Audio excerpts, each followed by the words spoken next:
ఇద్దరు మాట్లాడాలండి. ప్రదీప్ గారు ముందుగా. అందరికీ నమస్కారం. ఇక్కడ ఉన్న వాళ్ళు చాలామంది నా ఫ్రెండ్సే. మోస్ట్లీ ఒక 10 years బ్యాక్ నేను కూడా అదే సీట్లలో ఉండి కళ్యాణ్ గారిది ఒక పాస్ దొరికితే చాలని చెప్పి చాలా తిరిగి అక్కడి నుంచి మొదలెట్టి ఇక్కడికి వచ్చినందుకైతే ఫస్ట్ ఆఫ్ ఆల్ నేను ఇక్కడి వరకు రావడానికి మా అమ్మ నాన్న ఎంత కారణమో, నా ఫ్రెండ్స్, నాకు పరిచయమైన అన్నలు అందరూ కూడా అంతే కారణం. ముఖ్యంగా బ్రహ్మన్నకు కానీ, విజయన్నకు కానీ, కిషోర్ తిరుమల గారికి కానీ, వీళ్ళందరికీ థ్యాంక్ యూ. మనోజ్ అన్న అడగంగానే అస్సలు ఒక్క నిమిషం కూడా నువ్వు అస్సలు రానక్కర్లేదు, నువ్వు నన్ను కలవక్కర్లేదు, నేను వచ్చేస్తాను, నాకు అడ్రస్ పెట్టు అని చెప్పాను అన్నారు.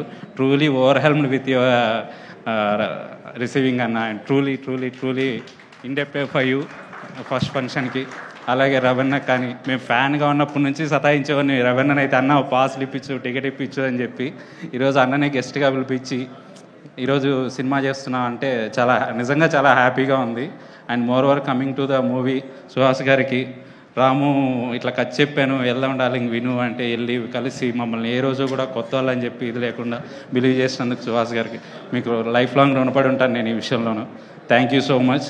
అండ్ ఫర్దర్ కమింగ్ టు మా టెక్నీషియన్స్కి నేను ఓపెనింగ్ రోజు చెప్పాను, మాకు మంచి టెక్నీషియన్స్ కాదు, మంచి మనసున్న టెక్నీషియన్స్ దొరికారని. నాట్ ఓన్లీ టెక్నీషియన్స్, మా ఆర్టిస్టులు అందరూ కూడా అంతే బాగా కోఆపరేట్ చేశారు.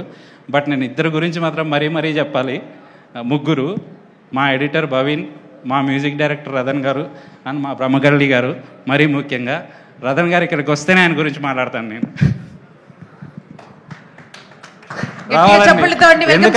రతన్ గారు, మణికందన్ గారు కెమెరామెన్. నేను ఎందుకు ఆయన ఇక్కడికి రమ్మంటున్నానంటే ఒక అర్థం ఉందండి. ఎంతోమంది మేము ఈయనతో సినిమా ఓకే అవ్వగానే అగ్రిమెంట్ సైన్ చేసిన ఒక 2 daysకి ఒక ఇన్సిడెంట్ జరిగింది. సోకాళ్ళు ఒకరు చెప్పారనమాట, ఇలా అది ఇది అని. నెంబర్ ఆఫ్ ఫోన్స్, మెసేజెస్, అరే మీరు రథన్ని పెట్టుకున్నారు, మీరు హ్యాండిల్ చేయగలరా ఇది అని చెప్పి మేము చెప్తున్నామండి. మేము కథ చెప్పిన తర్వాత ఒక సింగిల్ సిట్టింగ్ కూడా ఒక సాంగ్ కోసం మేము ఏ రోజు చెన్నై వెళ్ళలేదు, ఆయన ఏ రోజు హైదరాబాద్ రాలేదు.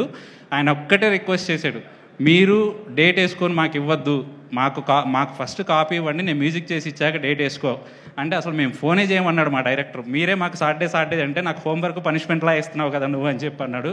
ట్రూలీ ఈ సినిమా రాము ఎంత ఎన్హాన్స్ చేసి తీసాడో, ఈ సినిమా బీజిఎం అంత లెవెల్ ఉంటుంది. అస్సలు మాకు ఇంత కూడా ఇబ్బంది లేకుండా మాకు ఇది చేసిన రథన్ గారికి అయితే మరీ థ్యాంక్స్ చెప్తున్నాను. అండ్ మా coming to our editor day and night Bhavin, ఎక్కడున్నా కనపట్లేదు. సో తను కూడా ఎఫర్ట్లెస్గా చేశాడు. And our AD team Brahmit కానీ, కళ్యాణ్ కానీ, వీళ్ళందరూ కూడా rest of the team also చాలా బాగా చేశారు. మీ అందరికి కూడా చాలా థ్యాంక్స్ చెప్తున్నాను. ఎవరినైనా మర్చిపోయి ఉంటే సారీ, బట్ అందరి కష్టం పే ఆఫ్ చేయాలని నేను కోరుకుంటున్నాను మీ అందరి బ్లెస్సింగ్స్తో. అలీ గారికి అయితే అసలు నేను వెళ్ళిన 2వ రోజు చెప్పాను, సార్ మా డైరెక్టర్ కొత్తతను ఏమన్నా ఇబ్బంది అవుతుందేమో అని అనుకున్నాం, మీకులాగా సపోర్ట్ చేసే వాళ్ళు మాకు దొరకరు, మేము అసలు ఎక్స్పెక్ట్ చేయలేదు సార్ మీ నుంచి అని చెప్పి నేను ఆయనకు ఆ రోజు అదే చెప్తున్నాను, ఈరోజు చెప్తున్నాను, సార్ మీ గురించి మాట్లాడేంత పెద్దోని నేను కాదు, సో నేను అందుకని ఏం లేదు, మీ బ్లెస్సింగ్స్ ఉంటే చాలండి. Thank you. ఆనంద్ గారు మాట. Ratan ji, family huge fans ఉంది మీకు.